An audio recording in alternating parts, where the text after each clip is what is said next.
this episode. With a royal visit imminent, it's Judgment Day for Miles and Concourse D. Seeing what I'm seeing now, my worries are going through the roof. Hassan catches a passenger with a massive haul of illegal prescription drugs. My worst nightmare of this is enter our country because this can cause death. Okay. And Nigel sweats a multi-million-dollar cash cargo. For any delay with 20 million, I would definitely be into a big...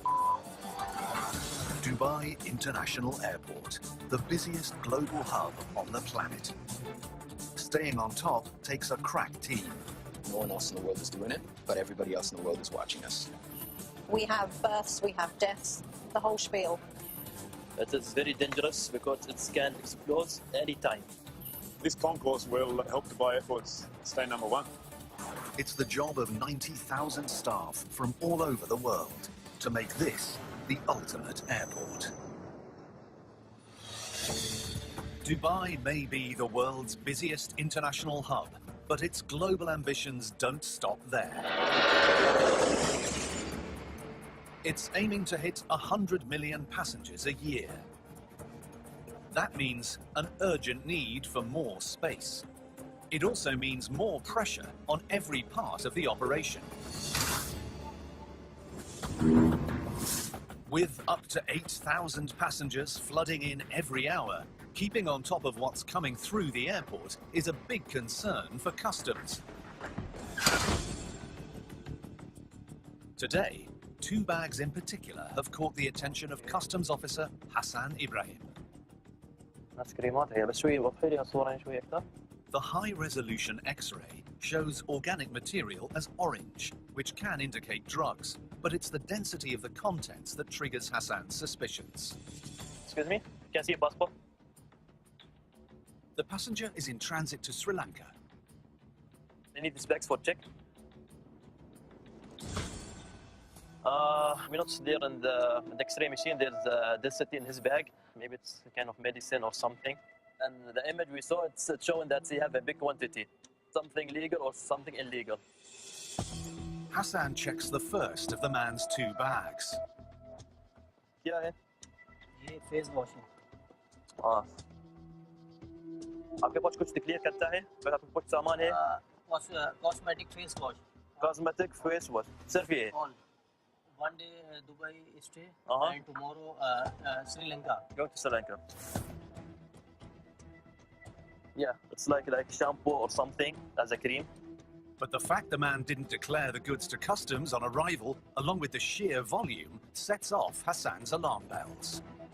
Just the cream tubes is above 500, 600 pieces. It's a trade quantity. ये बेचने के लिए तुम लाया? बेचने के लिए? Sale करने के लिए. Okay, so he's trading in this kind of cream. To bring these goods into Dubai for sale, customs need paperwork confirming their origin and ingredients. आपके पास कुछ पेपर है इसका लिए? Invoice, paper, packing list, letter, कुछ है? No. कुछ नहीं है. कुछ नहीं है. Without the import paperwork, it's illegal to bring the cosmetics into Dubai. Why shouldn't have any kind of official documents about these goods? The danger in this case that he's like a small trader and he have this quantity and we're not sure about the ingredients in these tubes. Maybe it is harmful. We have to check it. With nothing to prove what's inside the 600 tubes, Hassan must investigate further to see if they're hiding more than just potentially dangerous ingredients.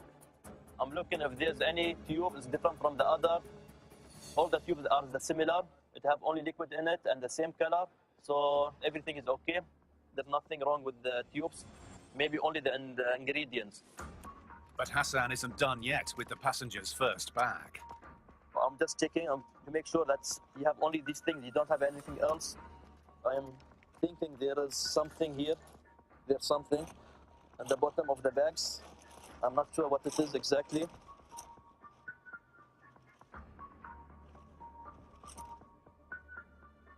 Hassan discovers stacks of empty packaging. ये किधर है ये?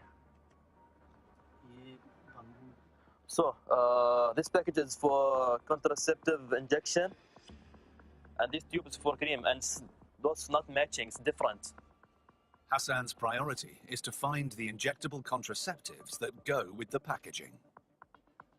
Yeah, it's a red flag. There's something. You should have injection, and we have to look for in the second bag. Okay. Selling undocumented cosmetics is potentially dangerous, but injectable prescription drugs could be deadly. If there's something wrong with it, it will affect the safety of the people. So for that, we are very careful about these things. और कुछ ज़्यादा है वला सिर्फ ये है? Only सिर्फ ये है? yeah. But with 15 years' experience, Hassan's instinct tells him there is more to find.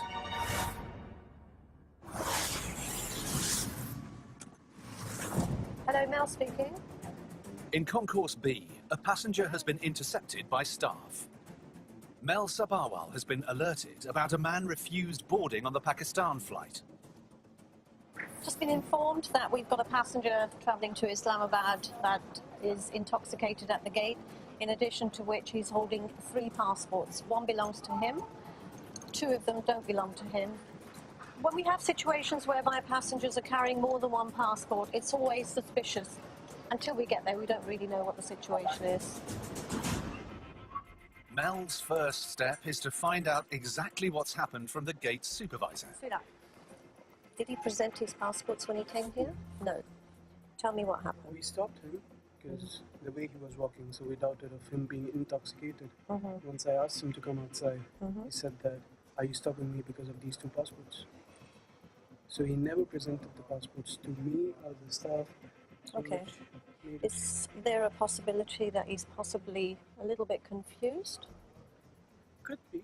Did you smell any alcohol Yes, in it? I did. You did? Yeah. Okay. Mel now needs to get the passenger's side of the story. Why does this US citizen have 2 Mexican passports?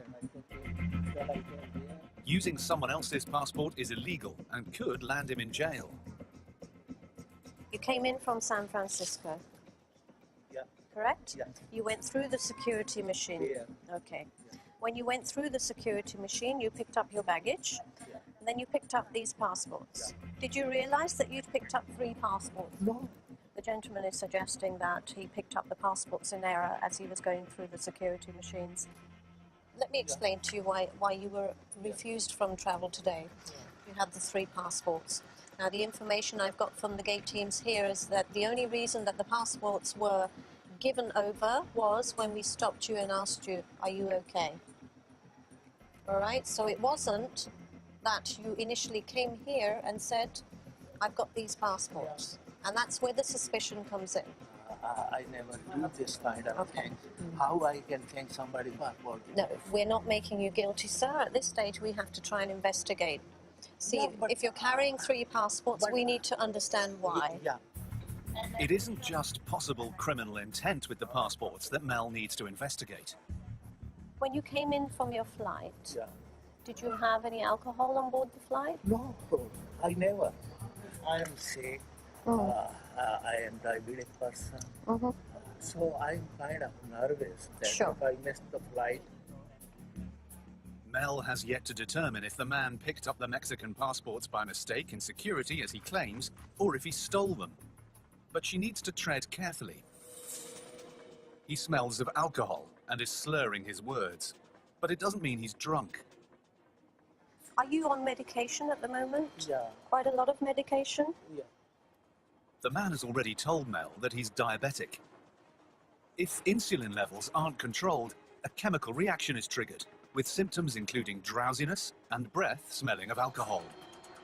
Okay. When was the last time you had your medication? Medication, when last night in airport, I not inject myself.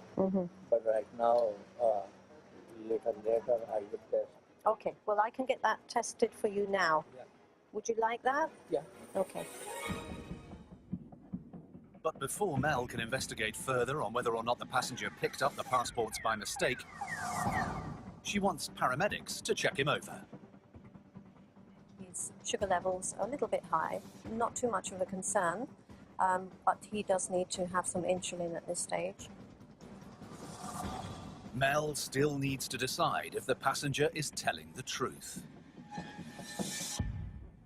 Attention transfer desk teams, if anybody reports a missing passport for a mother and child, Mexican passports, please alert. Mel urgently needs to track down the owners of the passports to corroborate the man's story. But there's no guarantee the two passengers are in Dubai. Might be in the United States, they might be here. If they're not on the same flight as him, then it literally is a needle in a haystack situation.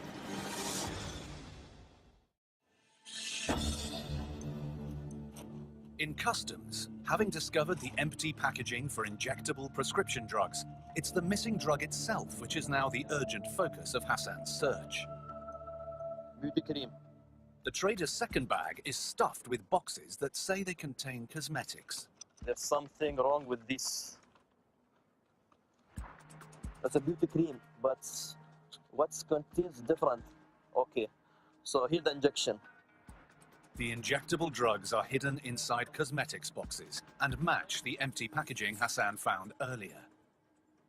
Yeah, it is a contraceptive injection. So these are matching the packages that I found it earlier. It's the same. As you can see, it's full of injections. It's a way for smuggling things. Hassan is now more determined than ever to get the full story from the cosmetics trader. Okay, कैसे नहीं मालूम ये कैसे नहीं जानता ये क्या अंदर है? Okay, क्यों ऐसा छुपाया? Asking about the injection and why he didn't declare from the beginning, so he didn't give me any answer. It's illegal to bring injectable contraceptives into Dubai for sale without import paperwork detailing the product's origin and ingredients. He completely ignored all the right procedures, and he doesn't have any kind of documents, and he's not authorized to carry this kind of medication, and he did it, and he broke all the law. Worse still, Hassan believes these prescription drugs were destined to be sold in Dubai under the counter. I believe he was intending to sell these drugs in our black market. And if the contents of the bottles prove to be fake, they could be as lethal as any hard drug. It will be my worst nightmare if one of these enter our country, because this can cause death, you know. The smuggled bottles of injectable prescription drugs are seized, along with the 600 tubes of undocumented cosmetics. We're not sure about the ingredients inside this injection, so we have to send these to the Ministry of Health to be checked. It's only when they tally up the bottles of injectable drugs that they realize the scale of the catch. The total haul is staggering. 2,000 bottles of undeclared and undocumented prescription drugs. He was taking a big risk. Our job here to stop these kind of things to enter our country in a legal way. If the trader provides the import paperwork needed, the drugs are not illegal, and he can bring them into Dubai. You have to bring it, otherwise it will be destroyed. Hassan's intervention has stopped thousands of potentially dangerous prescription drugs flooding the market. It was possibly that 2,000 people who's living in our country to be harmful with this kind of medicines, fake medicine maybe. It's a big bust.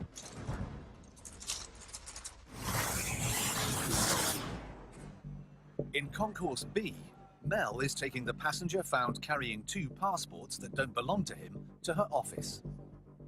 He isn't going anywhere until she has more evidence to back up his story that he picked up the 2 Mexican passports by mistake. I wanted to check the inbound flight details from San Francisco, and I found exactly the same names that have travelled from that flight for the 2 passports that the gentleman was in possession of. So that's one mystery solved. It validates Mr. explanation that he picked them up. This isn't the first time Mel has heard of passengers mistakenly picking up passports that don't belong to them. It seems feasible. It does happen. We do get passengers picking up their items very quickly, and then they've obviously got a connecting flight to connect onto, so they're in a rush. Mel is now satisfied with the man's story and books him on the next flight to Islamabad. Now the next hurdle is to try and find these passengers. It looks like they are supposed to be entering into Dubai. We might catch them in the immigration because obviously they cannot enter without any travel documents. Hello? Mel doesn't have to wait long for news. Where are they? Oh, brilliant. Okay, all right. I'm on my way. Yeah. Bye. The passport's owners, a mother and her young son, have been stranded in immigration since the San Francisco flight landed 3 hours ago. I've got the 2 passports in hand. We're almost there. I'm sure they're pretty worried. Carla? Carla? And Patrice? Patricia. Thanks, love. God bless you. You know what happened? No? They were in the screening trays. You know when you go through security? They were in the tray. Really? Yes, and somebody by mistake picked them up. Okay. Oof. Okay, so always, always keep it with you. Yes, thank you. So I was very I'm very grateful. She's on her way now, absolutely ecstatic that we've managed to get the passports to her. Great feeling. And the other passenger, now vindicated, finally jets off to Islamabad. A little bit of an unusual situation, and of course we just need to sometimes try and get those jigsaw pieces in place and make sure that we get the right outcome.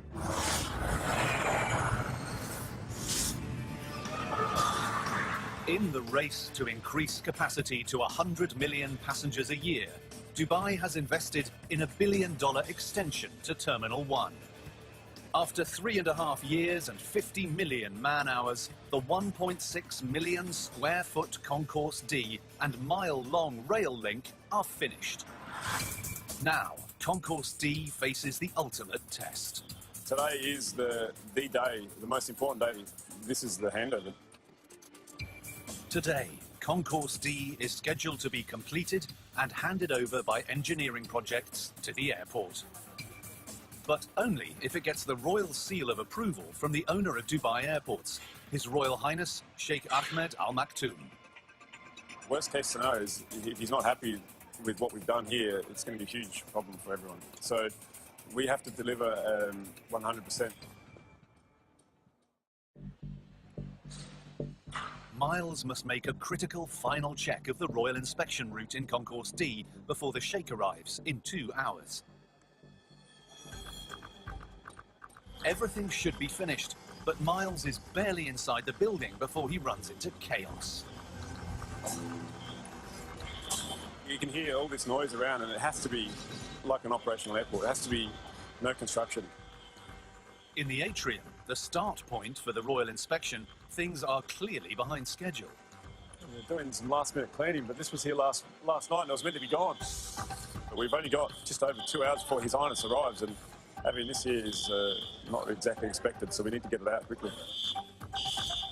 But the cherry picker isn't the only problem. The biggest concern is what I can hear now is alarms because the doors are opening for contractors walking through. It's the hordes of contractors triggering the door alarms, not the alarms themselves, that are the problem. The whole idea is we construction complete. We're not here to come and make it look good. We want to make it operate.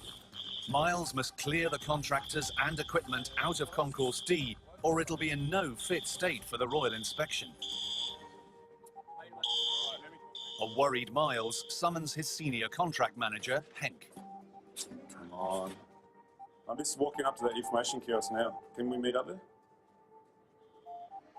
Yeah, all right. I'm 2 minutes away.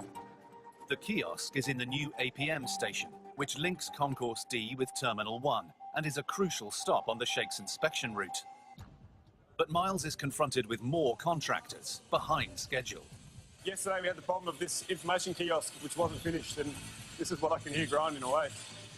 The building's 7 electronic information kiosks will be vital to help up to 200,000 passengers a day navigate between the station and the 32 gates. But this one is still in bits.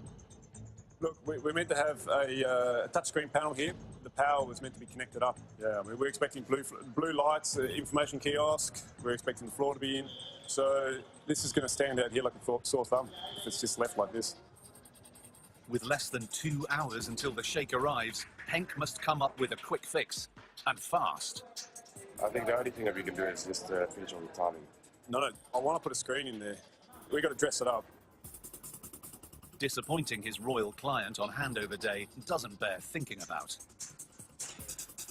Miles's job could be at stake. He's the man who'll be responsible for any failure. I'm not happy about this one at all. Okay, guys, come on. Bring it in. Can we get these signs up as well? Yeah, well, they're working on it, so... This blue sign is really key, because no one will know what that is. That's why we need to see what it is. Miles is forced to make the best of a bad situation with some hasty cosmetic set dressing. We'll get the screens put in, but again, they're not going to power them up, which is disappointing, because with the map of the building, it looks really quite impressive. So, unfortunately, this one's not going to make it, and I'm yet to walk the rest of the area. He can't afford to find any more problems, or the building won't get royal approval. This has got to be cleaned up. They've just put grease on here. Even the smallest of unfinished details is now racking up Miles's stress levels. Oh, gee. So you've got 5 blocks there from around the world. If they all read at the same time, it's such an obvious failure. It's a detail that can't be missed. Seeing what I'm seeing now, my worries are going through the roof, and we need to quickly address these things. With time running out, Miles heads to the next planned stop on the sheikh's inspection. One of the 37 restaurants.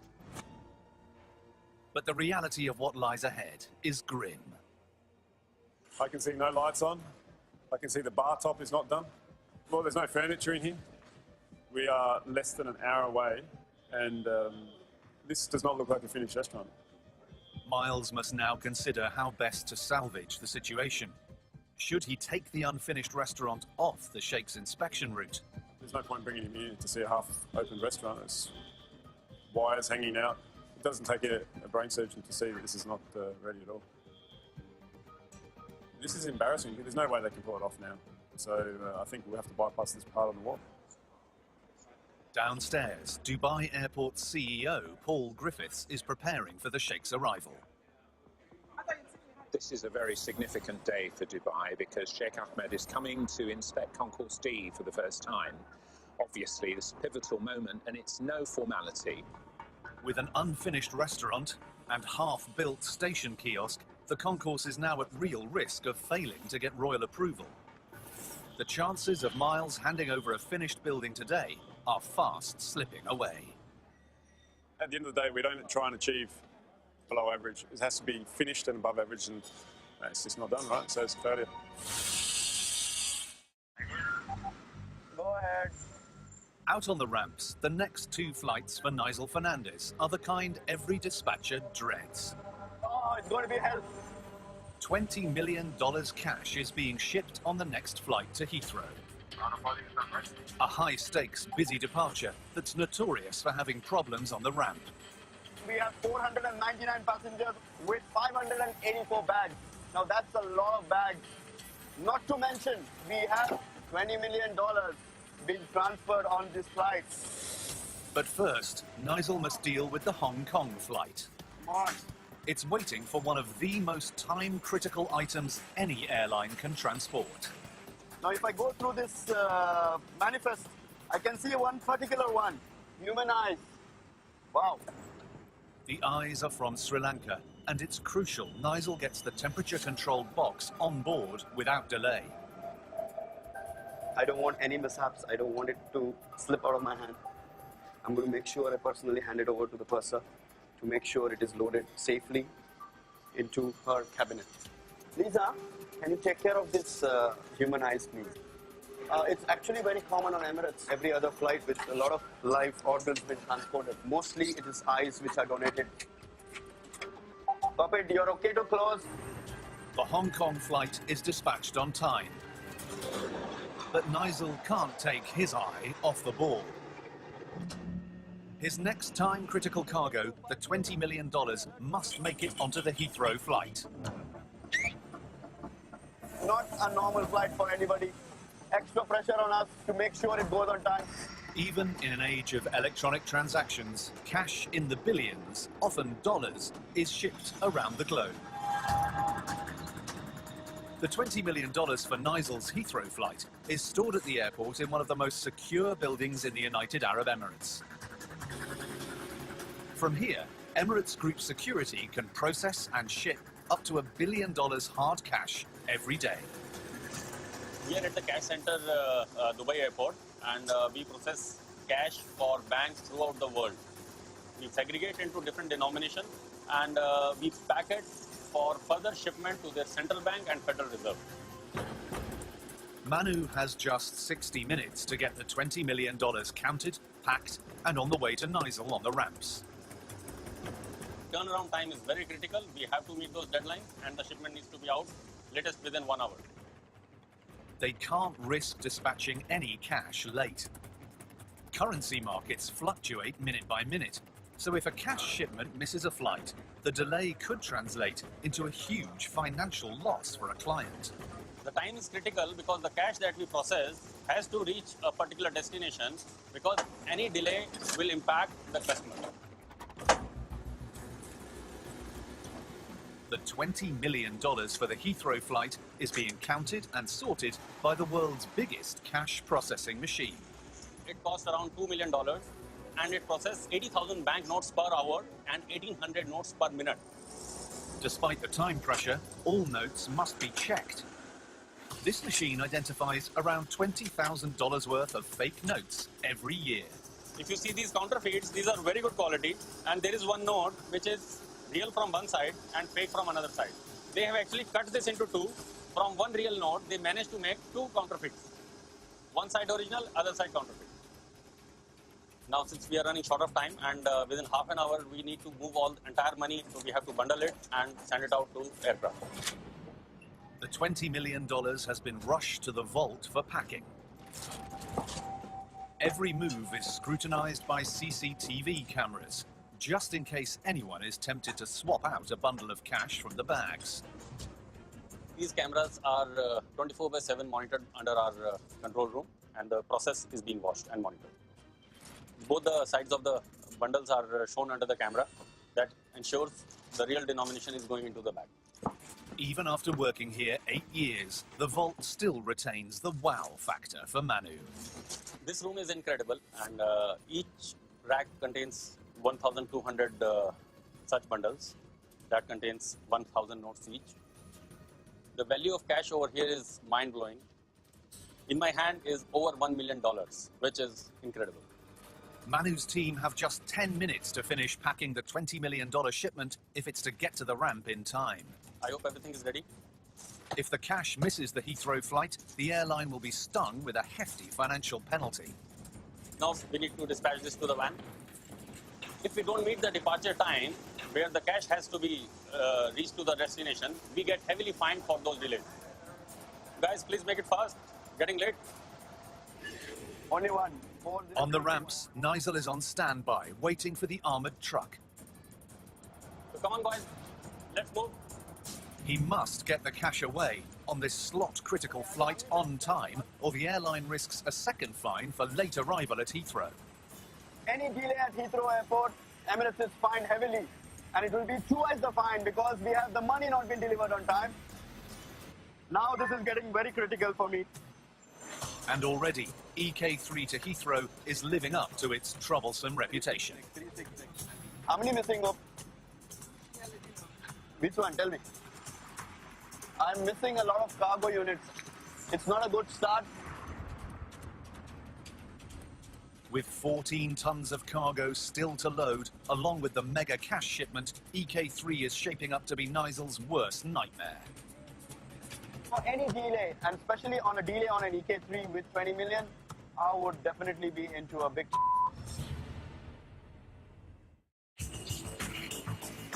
The $20 million cash arrives on the ramp for ᴜʟᴛ's time-critical Heathrow flight.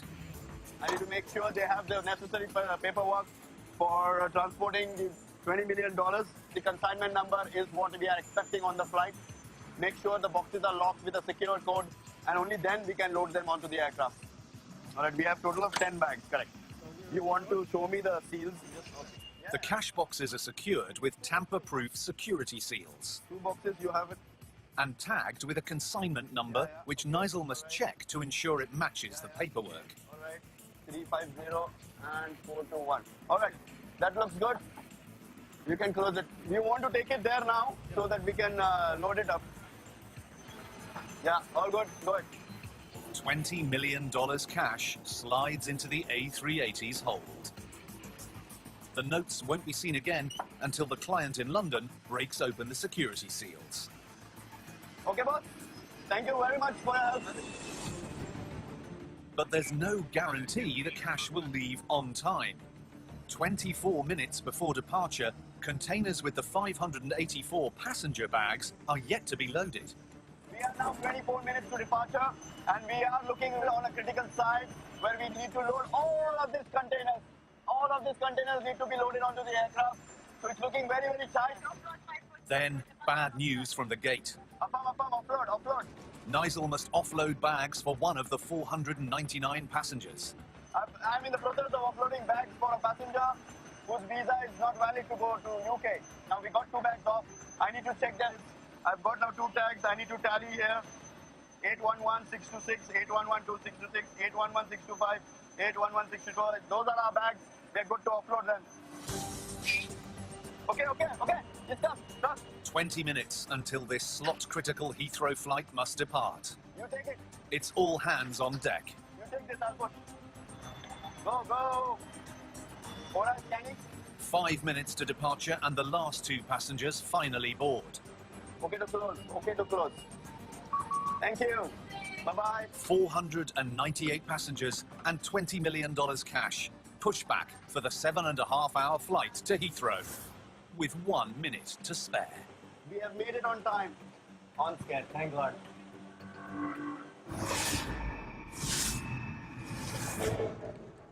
It's judgment day for Miles and Concourse D. In 60 minutes, the building will be inspected by the owner of Dubai Airports, His Royal Highness Sheikh Ahmed Al Maktoum. Ultimately, if you've invested billions of dollars into a project and you're coming in here to see it for the first time and looking at it complete, you would expect it to be A1. You would not expect anything less. But right now, parts of the inspection route are still construction sites, although the unfinished restaurant is finally a hive of activity. Is it too little, too late for a frustrated Miles? You're still bringing furniture in? Yes, unfortunately. It came in last night, but unfortunately it wasn't actually brought up until it was delayed down there, so we're just... You genuinely think you can get it done in time? Yes, we can get it done in time. We'll be ready. Miles can only hope that they can shift 60 pieces of missing furniture in less than an hour. Otherwise, it'll be the latest in a series of embarrassments. Oh, I'm not convinced that they can do it, to be honest. Things perfectly straight, yeah? There's more. We can all go back. Go on. There's better news back at the APM station, where contractors have managed to wire up part of the information kiosk. Ah, the lights are on. Look at that. That's good news, right? They've just put the power on for the lights, which is fantastic. Miracles happen, right?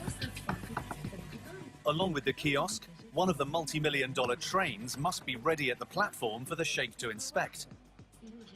It also needs to be fully operational should the royal entourage decide to use it to get back to Terminal 1. We know it's a very tight schedule, so we're going to offer the trip in the train. But 30 minutes before the Sheikh arrives, train contractors are still running tests, and they've just diagnosed a problem. A fault with a sensor controlling the opening of the train doors. We have a few glitches on the system. We just have to run it a couple of times to just get it cleared out. Train's on its way back now. Fingers crossed, all is good. If the door fault isn't fixed, the train will be off limits to the Sheikh. Another potential toe-curling moment for Miles in a building that's scheduled to be finished and handed over today. Train is arriving. Please stand clear. The team wait anxiously to see if the train door sensor has reset. It's partially worked, but now the platform doors aren't opening. And Miles' problems don't end on the platform. The odds of getting the information kiosk working are now stacked against him. No, we can't make it. We won't make it. We're running out of time. Can't have the VIP visit like this. Despite Henk overseeing teams of contractors to get the lighting for the kiosk working, Time is ticking and we can't change the clock. We can't turn it back. with less than 10 minutes until the Sheikh arrives, they've now run out of time to fit the electronic information screens. Yeah, it's disappointing, to be honest. Clean it up. We're going to have to put blank panels where the screens are meant to go. They've got the lights working, but at the end of the day, it's a shame. Too little, too late, right? Time's up. It's high noon for Miles. Downstairs, Paul Griffiths is off to meet the Sheikh. Over the next 30 minutes, one of the most powerful men in the United Arab Emirates, His Royal Highness Sheikh Ahmed Al Maktoum, will inspect Concourse D. And he's a stickler for detail. He's very hands-on. He's the key decision maker here in Dubai. And if there's something he doesn't like, we'll have to fix it, that's for sure. As Miles's boss, Suzanne Al-Anani is only too aware if things go badly, jobs are on the line. His Highness wants all of us to deliver. We must deliver because there is no room for having a second go at it. If we don't deliver, there are a lot of repercussions.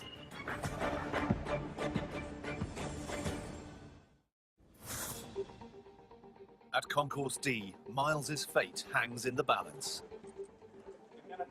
His Royal Highness Sheikh Ahmed Al Maktoum, owner of Dubai Airports and Emirates Airline, is starting his make-or-break inspection. With jobs on the line, the stakes couldn't be higher. From the minute he walks into this building on the apron level, from the minute he walks out, he's got to be happy, and this is what it's all about. We need to make him happy, and overall, it's his building.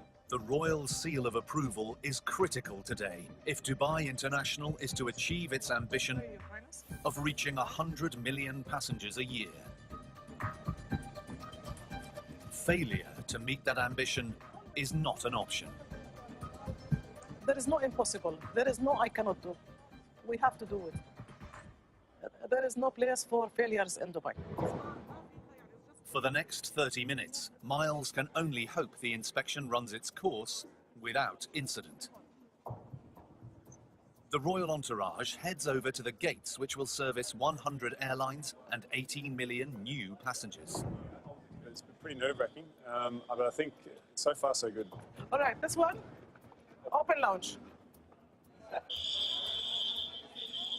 5 minutes in, a heart-stopping moment for Miles. An alarm triggers. Thankfully, it's not a fire alarm, but a door alarm working normally as the inspection crosses secure areas. Yeah, unfortunately, with the sequences, because we've gone between arrivals and departures, the alarms will go off, so it's something we can't stop. The royal inspection continues its relentless march through Concourse D into the new train station and past the half-built information kiosk. Suzanne keeps the Sheikh's attention on one of the station's new multi-million-dollar trains. You have arriving and transferring within the building, and you have arriving and going to T1. The royal entourage presses on to the last stop on the inspection route. So far, Miles's luck is holding out. That did very well. They didn't notice the kiosk, which is fantastic. But with 7 minutes to go, he isn't out of the woods yet. We've only got the last stretch to go, and fingers crossed. Just ahead lies his other major concern, the unfinished restaurant. Hi, guys. Anything cooking? To Miles's relief, the team have managed to pull it out of the bag and install the missing furniture. Hello, everybody. Welcome to the airport. You have to be customer friendly. The 30-minute inspection ends back downstairs in the main atrium. His Royal Highness Sheikh Ahmed must now decide if Concourse D gets his seal of approval. Well, I'm happy, you know, with the team and the work. We're always number one. Always, always, always. Always. We have to keep it up there all the time. Okay. Thank you. Thank you. For Miles, today's success is the culmination of 3.5 years hard graft on Concourse D. I was very worried in certain areas, but it's a great feeling. Ultimately, His Highness and the big boss of us is happy. Today is the highlight of my career. I think job well done. Yeah, I'd like to thank everybody, thank all the teams. You know, guys, you've done a good job. Yeah, really. Wonderful job. Thank you.